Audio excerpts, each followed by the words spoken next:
Hello, you are watching the Supply Chain Digital Show brought to you by Supply Chain Magazine, Procurement Magazine, and BizClick. My name is Sean Ashcroft. I am editor of Supply Chain Digital.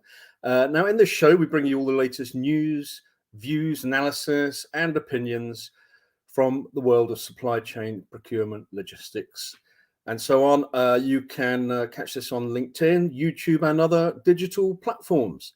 So at this point, it's my pleasure to introduce my co-host, Neil Perry, editor of Procurement Magazine. Welcome, Neil. Hi, Sean. How are you?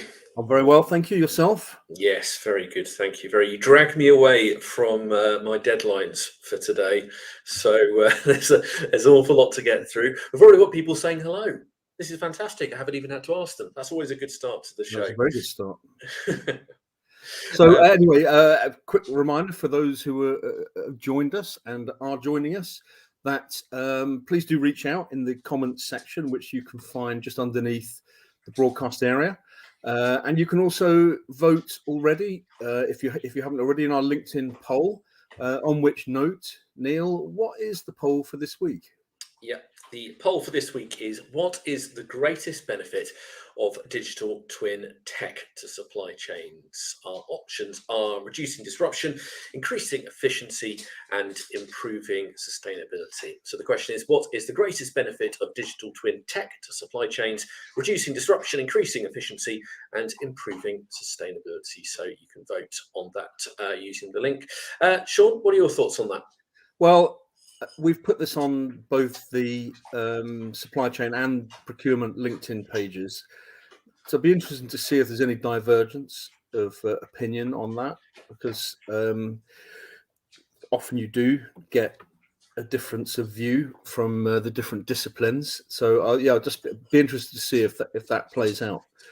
For me, it's a bit of chicken and egg, and another equally important thing too: a chicken or an egg. They could all work, reducing disruption, increasing efficiency, or improving sustainability. My suspicion. Can I give you my suspicion where it'll go? Go ahead. I think because the importance of sustainability being hardwired into every single business function, I think that's something that might affect everyone a bit more. That might be the greatest benefit. Who knows? That'd be my gut feeling. Yeah, could well be. But my gut feeling isn't always the most intelligent. So we'll see what comes of that. Anyway, so that's our poll, and so let's move on to news.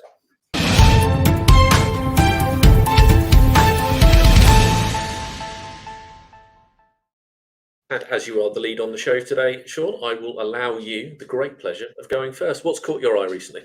So I was going to talk in a little bit more depth about the latest from Ukraine and Russia weaponizing grain supplies, but I thought people will probably already be fairly up to speed with that. But I am going to stay on food supply chain, because it's a really delicate area. It's a food security and food inflation is a massive issue for many countries around the world, particularly in the developing world.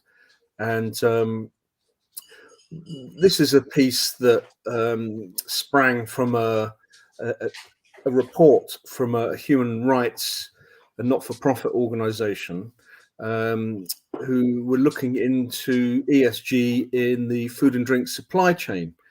And the results, frankly, are alarming and depressing in equal measure.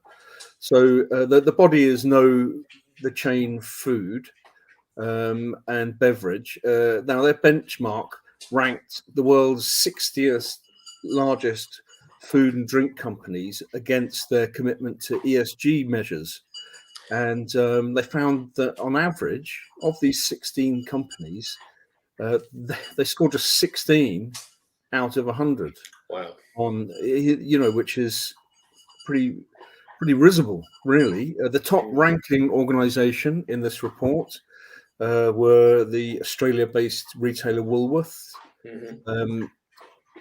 with 56 out of 100, or in GCSE standards, a C. UK supermarket chain Tesco was next with 52, and then the US food and drinks company JM Smucker came in with 47. But only 2 businesses out of the 60 registered a score of 50 or above. And on a couple of measures, the average score was as low as 9 out of 10. That's on supporting freedom of association and collective bargaining for workers in the food supply chain, and around securing worker payments and protecting workers' physical security. The score was an absolutely pitiful 6 out of 100. Now, a good number of the companies that featured in this report actually scored 0 out of 100. So it's unsurprising to hear this organization, Know the Chain, say that progress is stagnating in the sector. I think that's a very kind way of putting it, given these figures. That's a very kind way of putting that. Wow. Just going through the comments here, we've got hellos from all over the place today. We have from Minnesota, we've got people checking in from Brazil, we've got people checking in from Argentina. This is from India, all over. Hi to all of you. If I went through and said hello to everyone, I would be here for most of the show. And I guess you want to know what I've picked out in procurement, and it's actually something that's just gone live on the website today. And well, obviously the way that the UK trades is across the sea, isn't it? Containers, all of them coming in. Places like Felixstowe, massive operations. But a key bit of legislative change in the UK is the brand new Electronic Trade Documents Act, which I'm sure you know all about, Sean. It is something I'm sure you're an expert on. I was reading it in bed last night, Neil. I would be surprised if you didn't, to be honest. Well, this new law, just to humour you for a second, it allows shipping containers to be traded using digital documents, not paper ones. Now, the estimated benefit to the British economy is, according to the government, 1.14 billion as a net benefit from this, just in terms of speeding things up. Now, do you know when this law actually comes from? Which means you can only have done this sort of trade using paper documentation. Any idea when? No idea, but I've got a feeling you're about to tell us. I am. You've seen one of these shows before. You normally set things up to finish them off. Well, it actually goes back to the 1800s. So we're talking kind of Victorian era legals here, which previously meant that exporters and importers have to use paper documents to transfer ownership of the goods they are shipping. There's plenty of caveats. There's plenty of bits and pieces in there about having reliable digital systems to make sure the paperwork can't be interfered with. But it's well worth taking a look at. Well worth having a read, and we've got some excellent analysis from Charlie Bromley-Griffiths, Corporate Counsel at Conga. That's part of the article as well, so that's absolutely well worth reading. It comes into play from, I believe it's the 20th September, off the top of my head, but it's a big change in the UK, a big change to how things are doing, and a pretty obvious bit of digital transformation, I'd say. It's almost surprising to think these things couldn't be done digitally already, but it's meant to make a big change. So well worth reading, and that'll be your bedtime reading for tonight, Sean. Okay, well, that's great. I mean, it's incredible how many laws do have a basis in medieval law, even sometimes in the UK in particular. Well, it's like the one you can't go into Parliament wearing a full suit of armour. Apparently, I think that's still intact. Oh. Yeah, much as you can't walk into the business. It's like because you wouldn't be able to get through the security system. Well, I think that'd be the modern reason. But you also can't walk into the BizClick content floor without wearing a full suit of armour. That's true. Your contract. It's in there. Right, before we move on to a quick ad break, got to remind you that this September, it's the big deal. We're running another huge industry-leading event, Procurement and Supply Chain Live London. Absolutely must-attend event. Rather than me talking about it, let's watch, I think I'm in this video, I normally am, a video of me talking about it instead. Join us in London for Procurement and Supply Chain Live 2023. We're gathering industry-leading voices to talk the biggest and most innovative ideas in the world of procurement, logistics and supply chain. It's a completely disruptive learning and networking experience with must-watch keynote events, interactive Q&As and live panels with industry experts. It's all being held here at the iconic Business Design Centre, 2 days across 2 headline stages. If you can't make it in person, don't worry, you can join us as a virtual delegate. So join us here for Procurement and Supply Chain Live London on the 26th and 27th of September. Click on the link below to secure your place.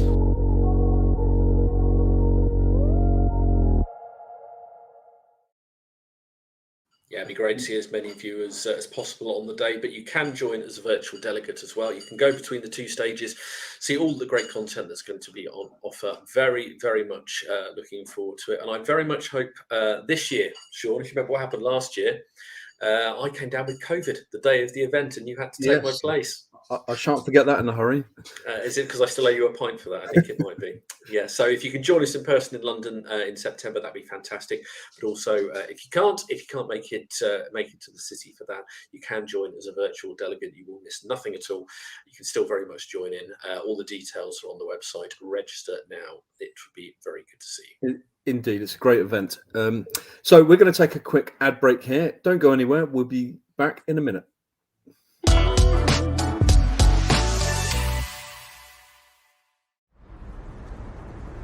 Demand and supply is constantly being sensed, so it can suggest those decision-making actions. This is Vijaya Neela, founder, CEO, president of A-Things. Hello, my name is Kanan Ramachandran. I'm one of the founders of A-Things. A-Things is a unicorn supply chain and logistics solutions provider. We help organizations rapidly take costs out of their logistics spend. We also help organizations' supply chain become more agile and resilient, thereby helping customers make accurate supply chain business decisions, as well as mitigating their risk, innovating and transforming. A-Things triple-double in supply chain and logistics way of leading customers to a winning position. What we call it as FNOP with a E for execution for logistics. So the new breakthrough notion is that planning and execution should not be considered as 2 different functions or processes, but are related to each other. We've been in partnership with Microsoft for over 5 years, and we built our product and solution ground up 100% pure in Azure. We leverage all the latest technologies and capabilities that Azure has to offer. We are very happy with the solution so far, and we continue to increase our product footprint in Azure. We are partnering at different levels within Microsoft so we can continue to drive joint customer innovation and success, and continue to increase our brand awareness within Microsoft as well.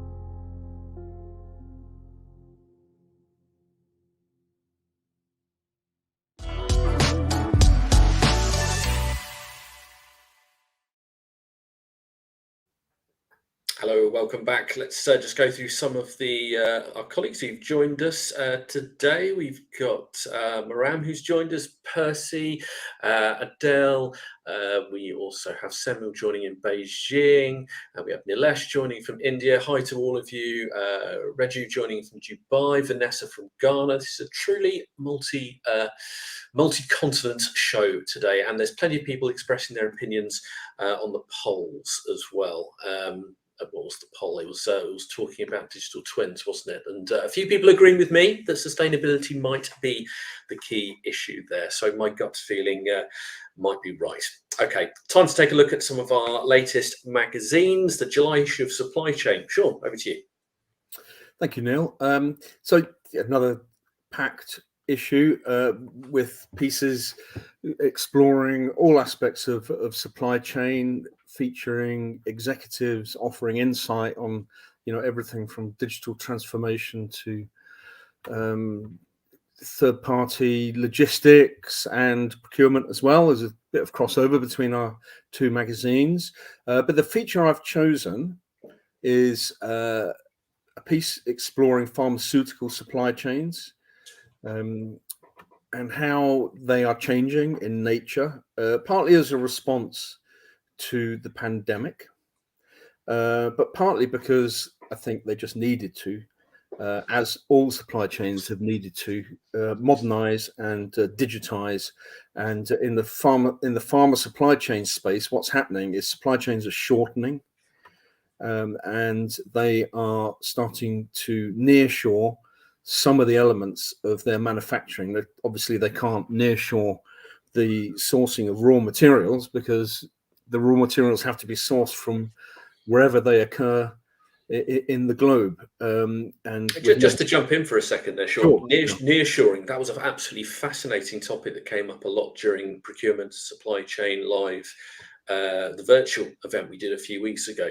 That came up on several occasions about the value of actually reimagining how we're doing things, about taking things back to a more localized level. It almost seems like going backwards to go forwards when the globalization agenda has been so high.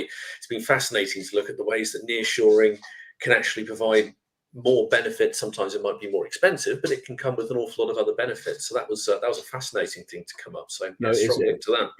It's one of those subjects that's starting to cut across virtually everything. Because supply chain really is going back to the future, because before globalization, it was all about producing raw materials and keeping your supply chain as close to home as possible. But then, of course, companies started looking further and further east to Southeast Asia for cheaper labor, and they turned to just-in-time supply chain model where they would only make what they needed and try and ship that as quickly as possible. But the pandemic, threw a massive spanner in that works, and companies are moving away now from Southeast Asia. What pharmaceutical companies are doing is they are starting to nearshore some of the secondary manufacturing parts of their supply chain, such as the packaging. Now, I spoke to Olaf Zweig, who's life sciences partner at EY, and Zweig says that pharma supply chains might be changing, but one thing that supply chain managers working in that space can never lose sight of is the fact that lives often depend on how well their companies can keep products moving. These are life-saving, life-changing drugs and treatments that we're talking about here. So whatever reimagining of the supply chain happens, that is an immovable goal. So working within that, they are sourcing packaging, as I mentioned. But as with all these things, there's whole layers of complication involved. Is because if you're nearshoring packaging, of course, then you need to source all the raw materials connected to that: adhesives, the cardboard, printer cartridges, the manual labor, which has to be supplied locally. And then, of course, you've got, if you've got any labor issues locally, then that could potentially be a problem. So they are juggling and balancing all of these factors in trying to deliver their products, on time and to spec. So in conclusion, Olaf Zweig from EY said greater collaboration and cooperation between pharma and the various stakeholders is key to successfully building resilient and sustainable supply chains for the future. So that supply chain. What about you, Neil? What have you chosen from the latest issue of Procurement?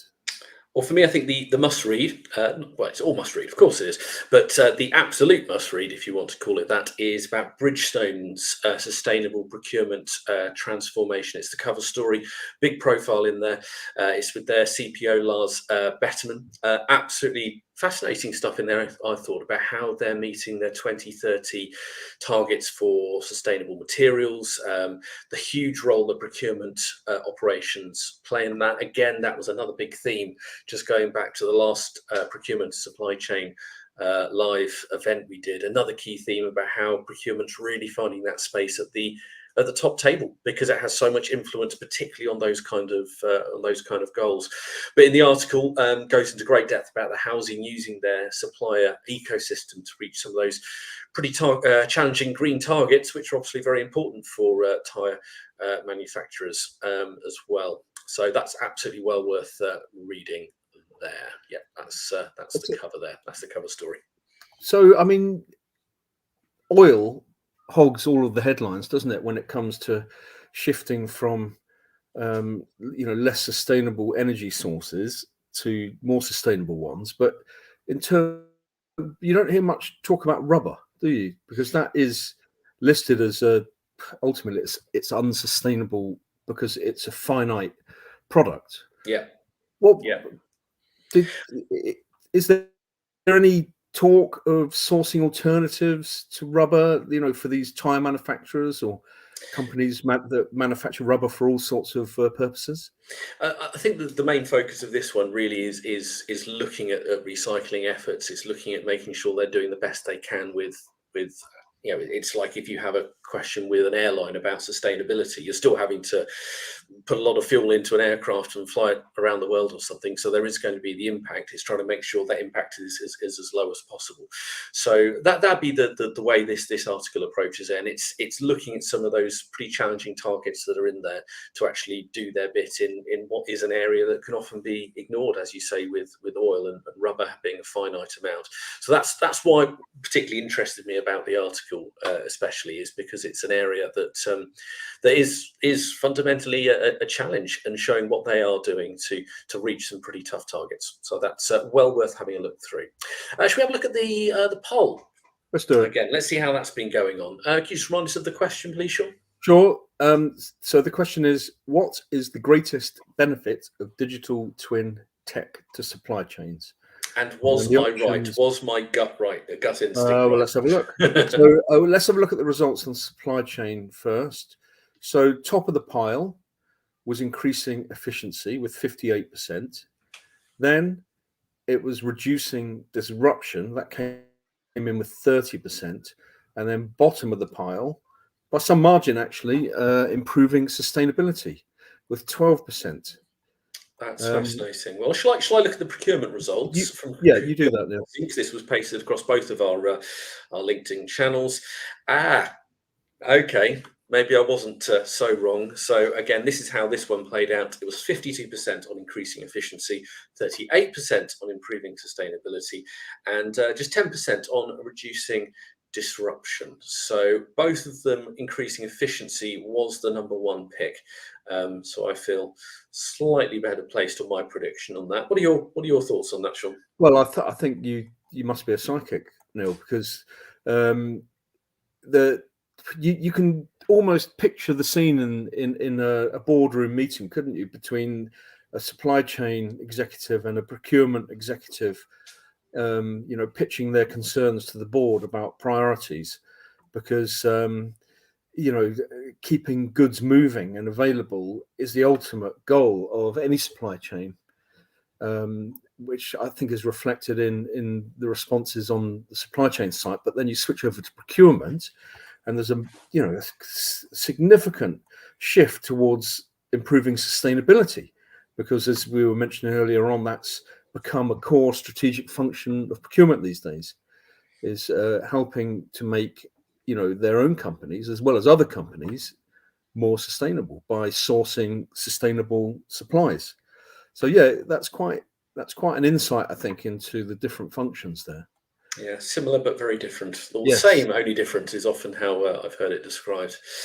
Yes, very interesting results. That very interesting, and the fact that the increasing of efficiency came top in both. I think that gives us a pretty conclusive idea about the main benefit of digital twin tech to supply chains, and that is increasing that efficiency. So shows what I know. Well, okay, folks. Well, I'm afraid that's all we've got time for in this show. We hope you've enjoyed it. Thank you for interacting with us, and thank you for taking part in the poll.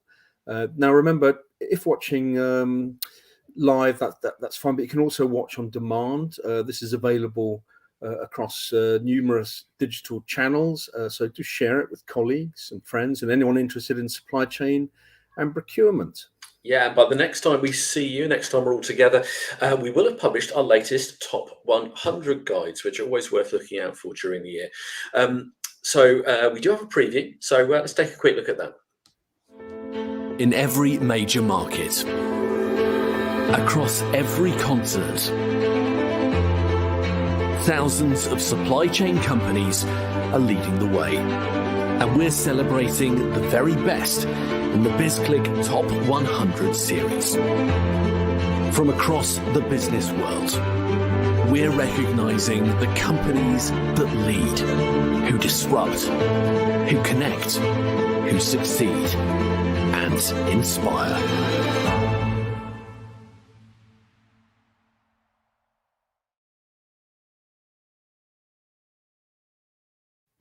Yes, it is coming soon, and it's well worth taking a look at. That'll be coming up on our website, so keep an eye out for that. Great. Have you ever thought of getting a job as a sort of cinema trailer narrator? Yes, that's the voiceover mode. Yeah. That's the voiceover mode from my like distant asking. Anyway, thank you very much for that, and a big thank you to Ernie and the rest of the video production team, to Andy and the design team for the fantastic looking magazines, and to Catherine and the marketing team.